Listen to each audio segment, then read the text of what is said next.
जय श्री राम दोस्तों।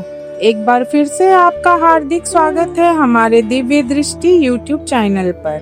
दोस्तों, आज मैं आपको एक ऐसे व्रत का महात्म्य बताने वाली हूँ जिसको करने मात्र से आपकी सारी बाधाएं दूर होती हैं। दोस्तों, आज हम बात करने जा रहे हैं भाद्रपद मास के कृष्ण पक्ष की उस चतुर्थी के बारे में जिस दिन हेरम संकष्टी चतुर्थी मनाई जाती है और जिसे बहुला गणेश चतुर्थी भी कहा जाता है। दोस्तों, यह दिन सिर्फ गणपति बप्पा की पूजा के लिए ही नहीं है, बल्कि गौ माता और विशेषकर गाय के बछड़े के पूजन के लिए भी बेहद खास माना जाता है। दोस्तों, इस बार बहुला संकष्टी गणेश चतुर्थी का व्रत 12 अगस्त को रखा जाएगा।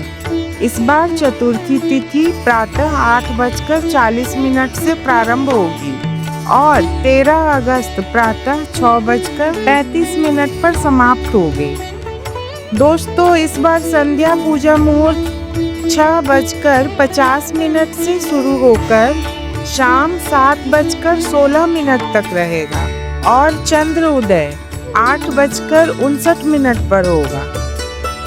दोस्तों, अब मैं आपको सुनाने जा रही हूँ बहुला गणेश चतुर्थी की वह पावन कथा जो हमें मातृत्व, वचन पालन और सत्य की अद्भुत मिसाल सिखाती है। दोस्तों, यह कथा स्वयं गणेश जी ने माँ पार्वती को सुनाई थी।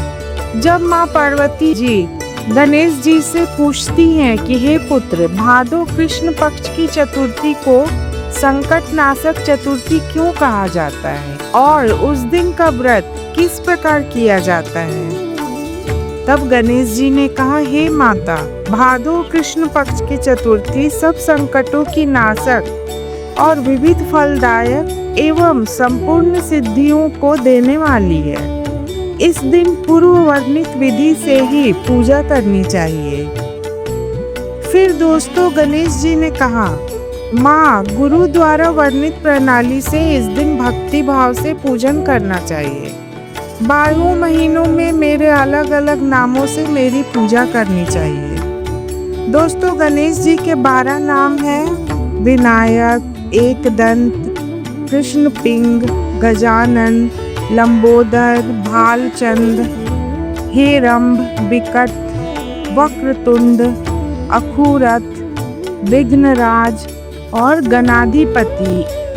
इन 12 नामों से व्रती को गणेश जी की पूजा करनी चाहिए।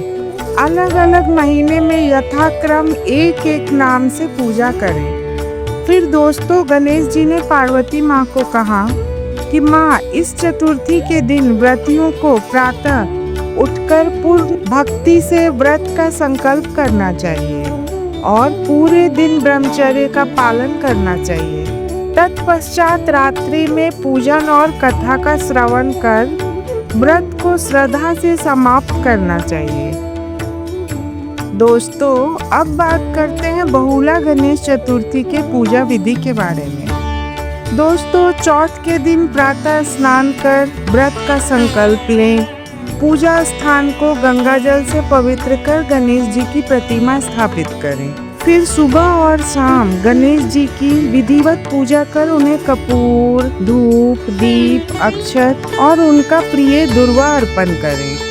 इसके बाद ऋतुफल और लड्डू का भोग लगाएं। फिर व्रत की कथा सुने और अंत में आरती कर लें और चंद्रोदय के बाद चंद्रमा को अर्घ्य देकर व्रत को संपूर्ण करना चाहिए। दोस्तों, चलिए अब राजा नल की वह कथा का प्रारंभ करती हूँ जो गणेश जी ने माता पार्वती को सुनाई थी।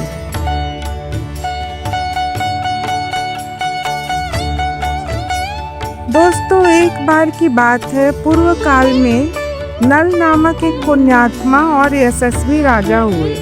उनकी रूपशालिनी रानी दमयंती नाम से प्रसिद्ध थी।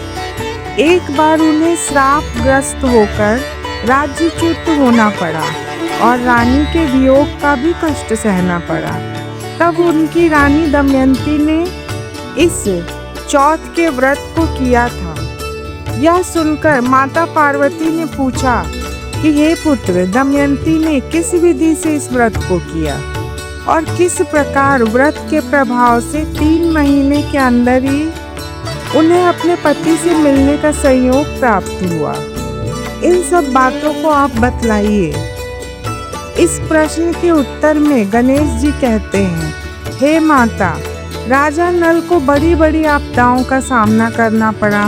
हाथी खाने से हाथी और घुड़साल से घोड़ों का अपहरण हो गया। डाकुओं ने राजकोष लूट लिया और अग्नि की ज्वालाओं में गिरकर उनका महल भी भस्मसात हो गया। राज्य को नष्ट करने वाले मंत्री लोगों ने भी साथ छोड़ दिया। राजा जुए में सर्वस्व गंवा बैठे। उनकी राजधानी भी उनके हाथ से निकल गई। सभी ओर से निराश और असहाय होकर राजा नल वन में गए। वन में रहते समय उन्हें दमयंती के साथ अनेक कष्ट झेलने पड़े। इतना होने के बाद भी उनका रानी से वियोग हो गया। तत्पश्चात राजा किसी नगर में सईस का काम करने लगे। रानी भी किसी दूसरे नगर में रहने लगी तथा राजकुमार अन्यंत्र कार्य करने लगे, जो किसी समय राजा, रानी और राजपुत्र कहे जाते थे, वे ही अब भिक्षा मांगने लगे। तरह तरह के रोगों से पीड़ित होकर, एक दूसरे से विलग होकर कर्म फल को भोगते हुए दिन बिताने लगे। एक समय की बात है कि वन में भटकते हुए दमयंती ने महर्षि सारभंग के दर्शन किए। उसने उनके पैरों पे नतमस्तक होकर हाथ जोड़कर कहा कि हे ऋषिराज, मेरे पति से कब मिलन होगा?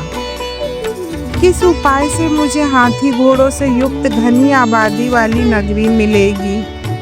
मेरा भाग्य कब लौटेगा? हे मुनिवर, आप निश्चित रूप से बतलाइए। दमयंती का यह उत्तम प्रश्न सुनकर सारभंग मुनि ने कहा, हे दमयंती, मैं तुम्हारे कल्याण की बात बता रहा हूँ, सुनो। इससे घोर संकट का नाश होता है। यह सभी कामनाएं पूर्ण करने वाला एवं शुभदायक है। भादो मास की कृष्ण चतुर्थी संकट नाशन कही गई है। इस प्रकार नर नारियों को एक दंत गजानन की पूजा करनी चाहिए। विधि पूर्वक व्रत एवं पूजा करने से ही, हे रानी, तुम्हारी सभी इच्छाएं पूर्ण होगी। 7 महीने के अंदर ही तुम्हारा पति से मिलन होगा, यह मैं निश्चय पूर्वक कहता हूँ। गणेश जी माँ पार्वती को कहते हैं कि सारभंग मुनि का ऐसा आदेश पाकर दमयंती ने संकट नाशिनी चतुर्थी व्रत प्रारंभ किया और तभी से बराबर प्रति मास गणेश जी का पूजन करने लगी। 3 ही महीने में, हे माता, इस उत्तम व्रत को करने से उसे पति, राज्य, पुत्र और पूर्वकालीन वैभव आदि की प्राप्ति हो गई। दोस्तों, इसी के साथ बहुला गणेश चौथ की कथा समाप्त होती है और आपकी पूजा विधि विधान से संपूर्ण है। दोस्तों, आशा करती हूँ आपको यह वीडियो पसंद आई होगी और इस वीडियो में दी गई जानकारी उपयोगी और ज्ञानमय लगी होगी। अगर आपको यह वीडियो पसंद आई हो तो इसे लाइक करें, अपने साथियों के संग शेयर करें और हमारे दिव्य दृष्टि चैनल को सब्सक्राइब जरूर करें। आज के लिए बस इतना ही। फिर मिलूंगी एक नए वीडियो के साथ। तब तक के लिए जय श्री राम, जय माँ लक्ष्मी।